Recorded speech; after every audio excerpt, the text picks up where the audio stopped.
Middle-aged lady presented with subarachnoid hemorrhage and DSA showed an ACOM aneurysm. The geometry of the aneurysm was such that it was reverse pointing and there was nubbing close to the base.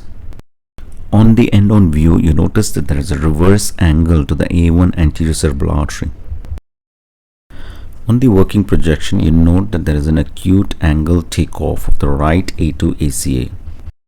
Navigating such an acute angle can be quite challenging. The lateral view again shows the need for an appropriately shaped catheter to enter the sac. The synchro wire tip was given the shape of a pigtail and was navigated across the acute angle into the distal A2 ACA.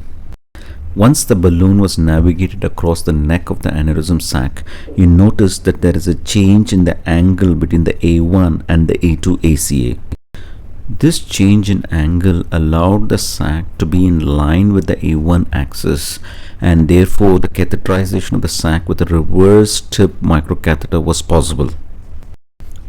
The lateral view clearly demonstrates the proximal and the distal curves, allowing the safe catheterization of the aneurysm and deployment of coils.